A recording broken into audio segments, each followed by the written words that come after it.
to me, it's like, if you seek God, he gonna find you. Like, you don't even gotta find him. Like, just ask for him. Open your heart, open your mind, and just seek him. You're gonna find him, I promise.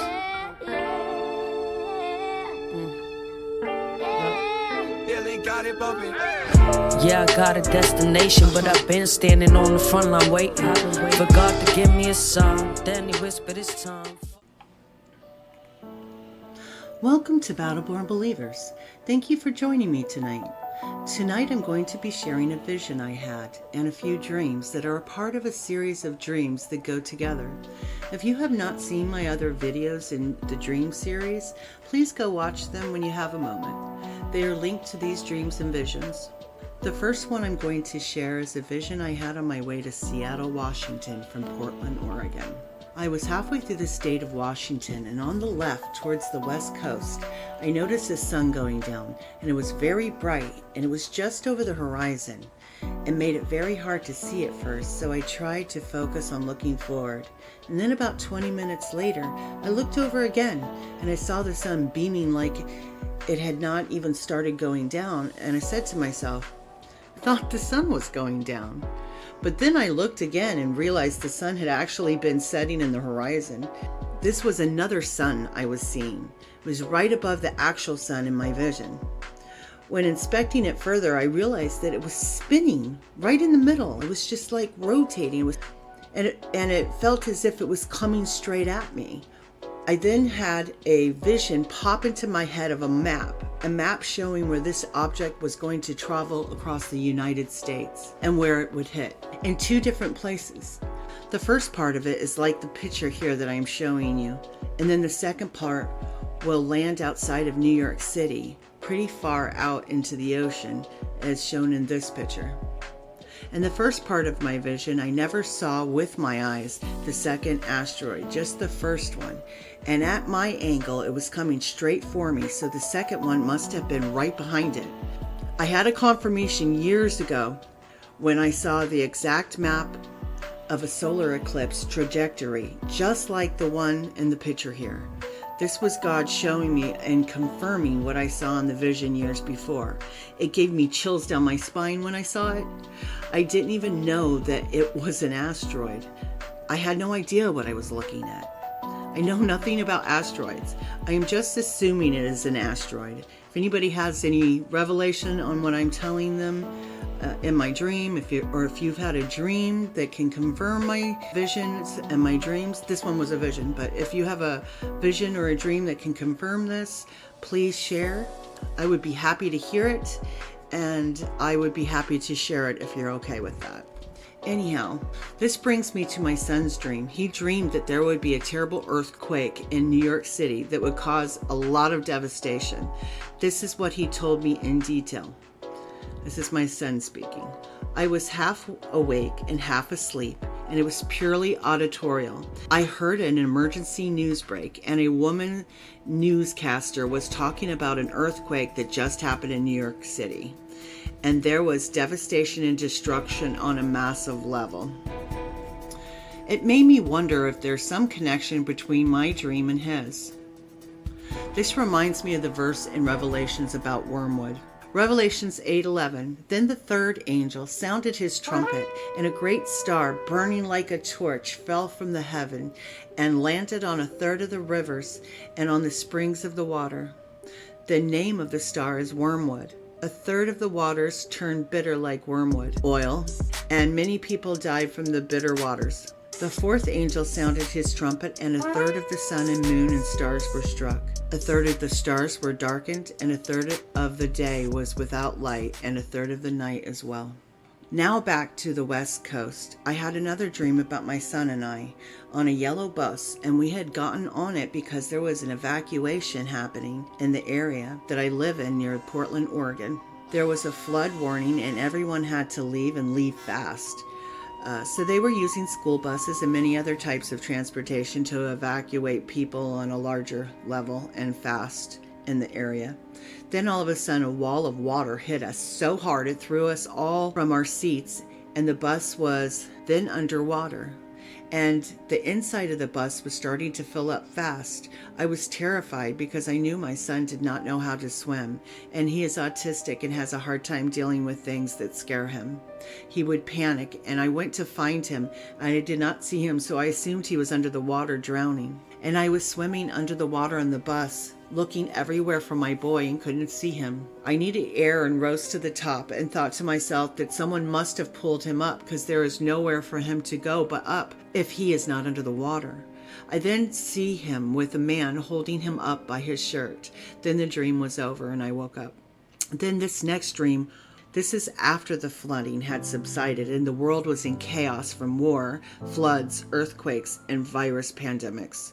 I just knew this in my spirit within the dream. No one was driving and everyone traveled on foot. It was dangerous to go anywhere. After the mass flooding of the West Coast, the water finally settled and people everywhere were in survival mode. Not just on the West Coast, but everywhere. All the electric grids were down, and I was staying in the mountains with a large group of people. I talk about this place in my other video in my Visions and Dreams series. The video is called God Showed Me the Future, Dream 1 and 2. Anyhow, I had left the mountains to go look for supplies, and we knew of a few areas that we may be able to get medical supplies as well as other things we needed, but we knew these places were very dangerous, so I set out to my assigned destination alone. You could go there and trade, but many people would never return. They would just disappear, so I needed to be very careful. So off I went and I left my son in the safety of the community in the mountains where I was living and set out to a place pre-planned. After the waters had subsided, there were islands or land where there was once water and water where there was once land. Everything was just totally different. The landscape, the waters, everything. So near the Columbia River, there was an island that was never there before. That is where I headed. There was a woman who was a leader and she had women under her control mentally, and some men, but it was mostly women. During the day, there was lots of trading, lots of people around, but at night, it was just them and whomever they kept there. This woman was either possessed by a fallen angel or a very powerful demon, and the other women around her were demon-possessed and controlled by her like a hive mind kind of way. There was perversion and seducing spirits within these people. I knew this information before I went to this place because the Holy Spirit showed me. I was also shown that they lusted for sacrifice and blood of men and children. They would lure people in during the day with trading and try to seduce them to stay overnight. And then the tables would turn on those gullible enough to fall for their charms. When I got to the river to cross over, there was a man there who would bring you over. He warned me it was dangerous, and I said I knew, but God would protect me. And he said, okay, and then took me across.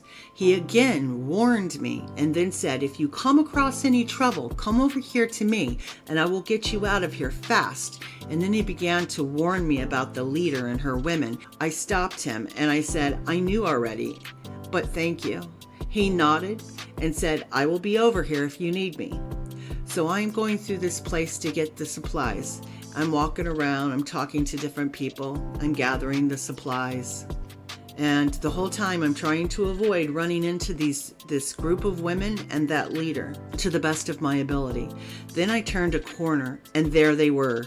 And the leader looked straight at me and said, well, hello, come join me. So I walked up and said, I was in a hurry and I couldn't join them at this time, thank you, but I could come back at another time. And I then noticed that she had these sores all over her body, and in my spirit, God told me this is why she needed the blood sacrifice.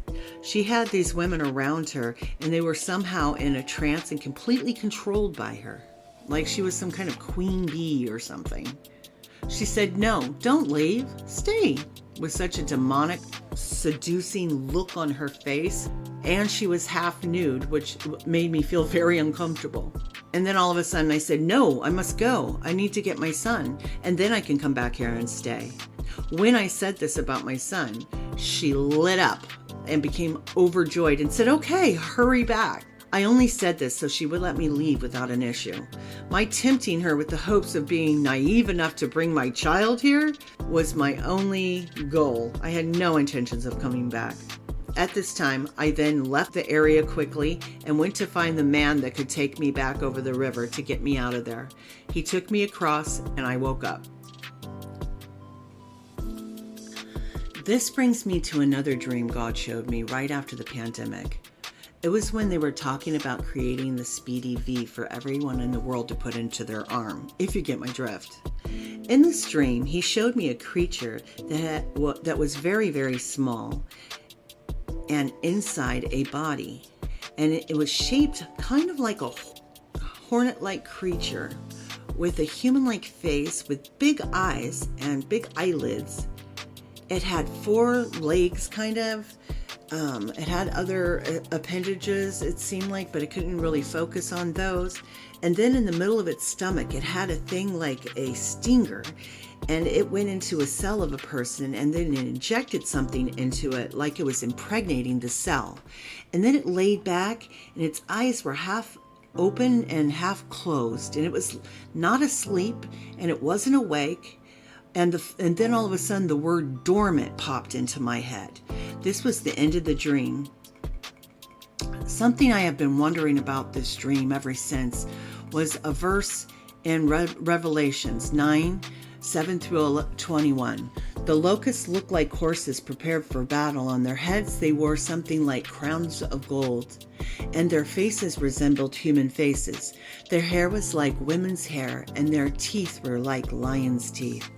They had breastplates like breastplates of iron, and the sound of their wings was like the thundering of many horses and chariots running into battle.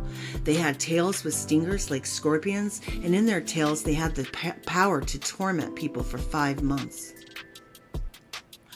They had a king over them, the angel of the abyss, whose name in Hebrew is Abaddon. In the Greek, it's Apollyon. The meaning of the word Abaddon, or Apollyon, means destroyer. The first woe is past. 2 other woes are yet to come. And I know for a fact that graphite is made of iron, and corona means crown, which makes me ponder whether there is any connection. I also feel that the Lord gave me a confirmation after the death shots were released.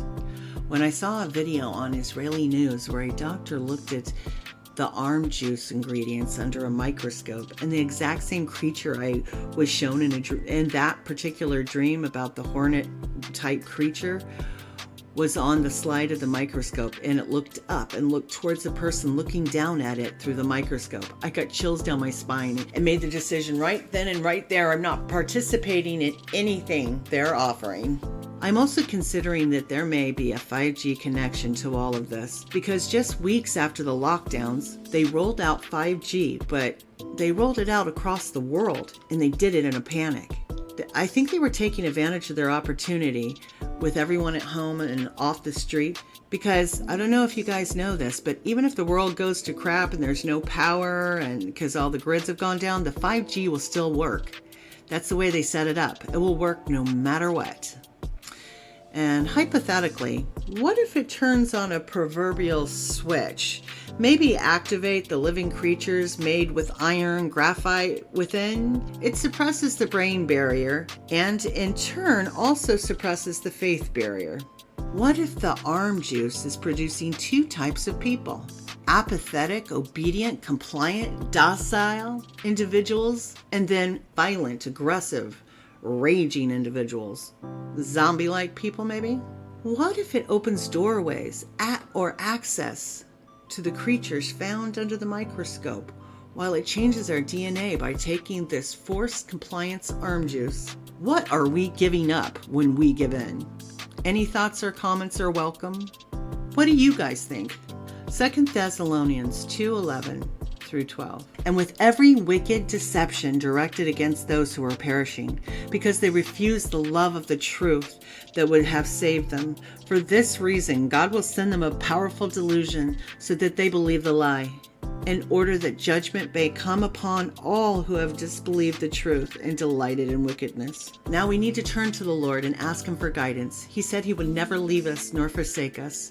He will gather us up like hens and lead us to safety in those days of trouble. He will shepherd us towards one another and bring us together into safety. Yes, we may die for our faith, and if we do, it will be for his glory. But until that day, he will be with us every step of the way.